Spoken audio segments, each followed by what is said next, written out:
Fala galera do Fla News Oficial. Quero trazer aqui para você hoje um pouco da coletiva do nosso técnico Filipe Luiz de ontem sobre o Flamengo, que infelizmente ganhou, mas não convenceu. A gente fica até se questionando o que é isso mesmo. Isso é falta de preparação? É só a questão física? Mas como podemos perceber no jogo, o jogo completo do Flamengo foi todo desconexo. Muitos erros na zaga, muitos erros no ataque. Vitória tomou conta do jogo, pressionando sempre o Flamengo e não deixando o Mengão jogar.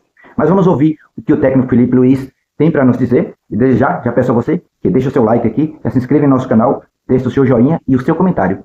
Afinal de contas, para você, o Filipe Luiz tem errado na preparação? Os jogadores estão deixando a desejar por demais? O que precisa ser feito para melhorar? Me diz aqui. E uma outra coisa, você é um dos torcedores que não ficou chateado com essa derrota, com essa vitória? Eu fiquei muito chateado. Mas vamos ouvir o que o Filipe Luiz tem a nos dizer. Primeira vitória no Campeonato Brasileiro, mas o Flamengo também sou. Isso mesmo, primeira vitória no Campeonato Brasileiro. E olha só, isso depois da derrota para o São Paulo e o empate com o Internacional. Sem contar os tropeços no Carioca. Mas sigamos. Eu até defensivamente bastante nesse jogo. Queria que você pudesse encaixar uma resposta de 2 em 1, assim. É um momento de, às vezes, ver uma vitória assim na marra, no bom sentido, pelo que o time tem apresentado, questão física, e também se analisasse esse aspecto defensivo, se não me engano, 9º gol em 7 jogos do time principal. 9º gol em 7 jogos. Olha só, o time nosso do Flamengo tem uma das zagas, pelo menos ano passado, tinha uma das zagas mais eficientes, e a gente levou 9. Olha esse tanto de gols. Essa temporada. Bom, saiu daqui hoje com uma sensação parecida com a do ano passado, uma vitória difícil. Vamos lá? Saiu com uma sensação parecida com o ano passado, uma vitória difícil, um jogo não muito bom. Bom, Filipe Luiz aqui foi até muito humilde, muito simples ao falar, jogo não muito bom. Vamos respeitar, o jogo foi horrível. A única coisa que salvou no jogo foi os 2 golaços que aconteceu, o gol de Pulgar e o gol de Everton Cebolinha. Mas depois só aconteceu desacertos, só aconteceu erros. Foi horrível o jogo, não foi muito bom. Não foi muito bom, mas sigamos. Na verdade foi um jogo muito difícil, imaginávamos um jogo, esperávamos com um melhor refino técnico também dos jogadores, mas infelizmente o campo estava em péssimas condições, não ajudou a nossa saída de bola, demorou também a entender o jogo e isso nos levou...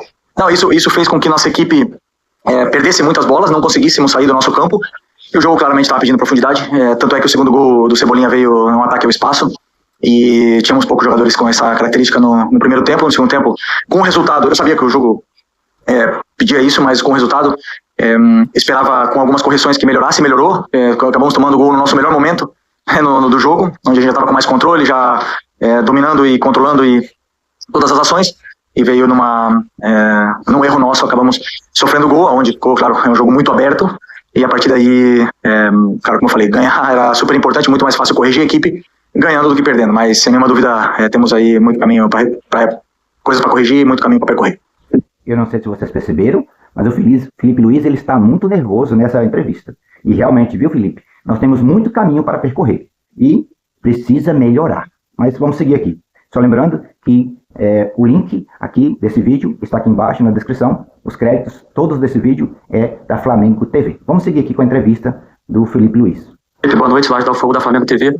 Felipe, depois de 3 rodadas do Brasileiro, eu queria que você fizesse um balanço, um contexto mais geral mesmo, dos principais desafios que você tem encontrado para trabalhar o Campeonato Brasileiro mais cedo, dessa vez uma novidade no calendário, em meio a jogos decisivos do Carioca, Recopa e também a Supercopa do Brasil. O Campeonato Brasileiro é sempre para mim o mais difícil de conquistar. É o campeonato onde tem mais desafios, onde todas as equipes elas te colocam em dificuldades, as viagens, os campos, o tipo de estádio, o tipo de grama muda, tem grama sintética, tem esse campo de hoje, que infelizmente está em péssimas condições, não era ruim, sempre foi um campo bom, e infelizmente hoje assim, então ele te leva a esses desafios onde também joga com 8 ou 10 equipes que lutam todo ano para ficar na parte de cima da tabela, então é um campeonato muito competitivo, e indo jogo a jogo e corrigindo jogo a jogo e principalmente melhorando a nossa parte física jogo a jogo. Felipe aqui, boa noite. Eu espero que esse melhoramento dessa parte física não demore tanto. Nós já estamos há quase um mês com essa história de que os jogadores não recuperaram ainda a parte física. Eu sei que demora um pouco, mas está um pouco demais, você não acha? Se você acha que está demorando, coloque aqui também o seu comentário. O que você acha sobre isso? Sidão Marinho da Litoral News. Queria que você fizesse uma avaliação da parte defensiva dentro dessa temporada. A gente tem visto alguns erros que não costumam acontecer. E em cima dessa linha defensiva tem o Rossi. E a importância de ter um goleiro desse quilate, desse tamanho, para construir esse resultado hoje. Porque os 3 pontos são fundamentais para o Flamengo nessa arrancada inicial do Brasileiro. Obrigado. Sim, na nossa fase defensiva, por tomar gols, a gente culpa a defesa, mas eu não consigo separar, né? Vai conectado junto com o ataque, vai conectado com o nosso modelo de jogo. Nisso aí eu concordo com ele. O time como um todo está todo desajustado, todo fora do prumo, né? O time não fica com a bola, não consegue tocar 3 passes, não consegue sair, né, ali da área do Flamengo, não consegue. Léo Ortiz, Léo Pereira errando passes, difícil, viu? A pressão com todas as fases do jogo, bloco médio, bloco baixo, mas também passa muito pela nossa questão de controlar o jogo com bola, e não estamos conseguindo controlar o jogo com bola como gostaríamos, e essa parte é que eu preciso corrigir, mas não é só o sistema defensivo, é um todo que acaba estourando sempre na nossa fase defensiva, até mesmo, se eu não me engano, o gol e o pênalti vieram de erros técnicos e contra-ataque, então... ele ainda está duvidando, mas vieram disso mesmo, erros de contra-ataque, erros na zaga. Que pênalti bobo, infantil que o Alexandre fez. Mas ainda bem que nós temos São Rossi, né? Que defendeu muito bem o pênalti. E o Felipe Luiz vai falar sobre isso também, sobre o Rossi. Sofrendo com transições e nesse aspecto aí temos que melhorar. Felipe, aqui, boa noite. O Rossi, desculpa. O Rossi vive um momento extraordinário, fez uma temporada incrível ano passado, jogou praticamente todos os jogos, está num grande momento e se espera sempre que o goleiro faça o simples e o seguro, mas quando faz uma atuação dessa temos que sempre reconhecer o nível do momento dele. Uma coisa é certa, nós não podemos ficar presos no Flamengo de 2025. O que o Flamengo ganhou em 2025 ficou lá. E o Flamengo ainda não entrou em campo em 2026. Como pode uma trajetória no Carioca? Como pode perder um título da Supercopa para o Corinthians, que perde de todo mundo? Difícil, né? Mas ainda bem que Rossi está melhor, está mais tranquilo e continua defendendo. Mas vamos ouvir mais o que o Felipe Luiz tem para dizer.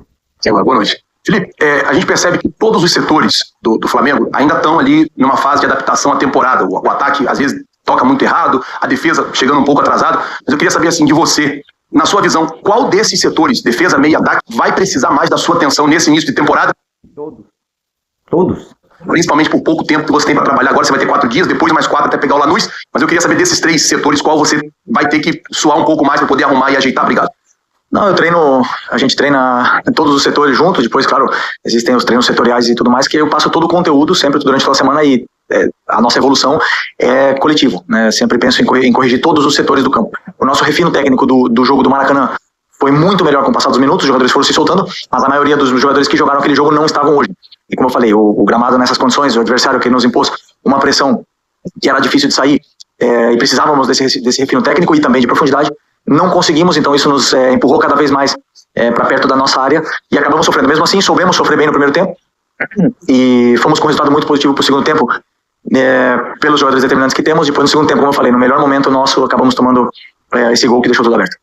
Sofremos muito e eu confesso que imaginei que nós íamos começar perdendo já desde o primeiro tempo, mas que bom que dessa vez nós saímos ganhando, né? Felipe, boa noite, Mauro Santana, do canal Mauro Santana, e queria que você fizesse uma análise do Paquetá, da evolução do Paquetá, mais uma partida, você que utilizou o jogo. Antes da resposta do Felipe Luiz, qual é a sua análise sobre o Paquetá? Você acha que o Paquetá está sendo bem usado? Está sendo bem aproveitado? Felipe Luiz não aceita dizer que ele está sendo colocado como possível ponta, quando na verdade ele deveria jogar como meia, mais avançado, para enxergar o jogo de frente. Segundo ele vai falar aqui, o Paquetá veio para jogar de meia, mas a gente não conseguiu ver isso ontem. Ainda mais que a gente tem como ala, a gente tem o Royal, que até hoje nós não sabemos o que está fazendo no Flamengo. Nós vamos ouvir ele aqui. Jogador num posicionamento diferente contra o Sampaio Corrêa, hoje muito mais próximo daquilo que você já tinha utilizado nas primeiras partidas. Queria que você fizesse uma avaliação do jogador. Bom, o Paquetá, para deixar claro, né, quando optamos por trazer o Paquetá, sempre pensamos para que ele pudesse jogar na meia. Quando o Paquetá veio, tínhamos 6 volantes, agora com a saída do Alan temos 5. Não precisávamos de volante para esse elenco, não precisávamos dessa posição em concreto, e pensamos nele para meia. Ele está jogando na meia direita, a posição que ele jogou e joga no West Ham, jogou em todos os lugares do ataque, na esquerda, e na meia direita. A única diferença é que muitas vezes ele vai precisar marcar como um extremo, mas hoje eu tentei fazer com que o modelo fosse para que ele pudesse pressionar alto, não conseguimos encaixar nossa pressão muito. Não surtiu efeito nenhum. Você nem viu o Paquetá pegando na bola. Pela perda da nossa bola. e ele acabou sofrendo mais do que eu esperava, né? E acabou tocando menos a bola do que eu queria. Mas é isso, uma evolução constante, ele vai se soltar, o jogador com uma qualidade tremenda, e eu tenho certeza que ele vai voltar ao nível dele. Boa noite, Felipe. Léo José do Coluna do Fla. Ainda seguindo nessa questão do Paquetá, tanto no West Ham quanto na seleção, o Paquetá ele jogou ali de segundo volante, tendo todo o ataque de frente para ele, o cara que tinha toda a visão de jogo. E, inclusive, foi dessa forma que ele jogou contra o Sampaio, né? Hoje ele jogou pela direita, fazendo essa função de ponta que você, inclusive, falou que ele volta para marcar algumas vezes. Como que você enxerga como que você faz essa comparação? O Paquetá, ele é melhor jogando de frente para os companheiros de ataque ou atuando pela ponta? Não, ele não joga de ponta, ele joga de meia. Isso é o que o Filipe Luís fala, mas nós não vimos isso acontecendo. Claro, ele marca de ponta, que é diferente. Ele joga de meia, comigo, como se fosse na mesma função que ele jogava no West Ham, que era como um interior, um meia no 4-3-3. Simplesmente que desse lado hoje tínhamos o Royal como o jogador na ala, né? E, como eu repito, eu jogo com 2 volantes lado a lado normalmente, e não precisávamos de volante, precisávamos de meia, e ele foi escolhido para vir aqui como meia. Professor Felipe, boa noite. Ícaro Caldas. Queria que você explicasse um pouco sobre o Vitória hoje veio com linha de 4 no 4-3-3 e o Kaique marcando individual no Arrascaeta. Você esperava isso? Você não esperava? No bloco baixo, Vitória continuava fazendo... Eu acho que o Filipe Luís e todo o time do Flamengo foi surpreendido. O Arrascaeta estava imobilizado. Você não viu o Arrasca fazendo nada no jogo. Com a linha de 5. Você foi surpreendido ou não? E quais dificuldades que o Vitória fez para a sua equipe? Obrigado. Bom, eu esperava a linha de 5, esse 5-2-3, 5-4-1 do Vitória. Eu esperava que fossem menos pressionantes, foram bem pressionantes, até mesmo pelas condições do campo. Acho que isso deu certa confiança para eles saltarem mais na pressão. E sempre o Arrasca joga com marcação individual praticamente o ano inteiro. E tentamos sempre dar soluções para essa marcação que eles fizeram. Mas, como eu falei, esse tipo de marcação individual, onde entra todos os adversários dentro do nosso campo, o espaço está sempre na profundidade aí. Que no segundo tempo corrigimos esse detalhe e o time já conseguiu sair mais dessa pressão do Vitória. Eu gostaria de saber de você a sua opinião. O que você achou dessa entrevista? Já deixa o seu like, deixa o seu joinha e o seu comentário. Fla News Oficial, sempre trazendo o melhor para você.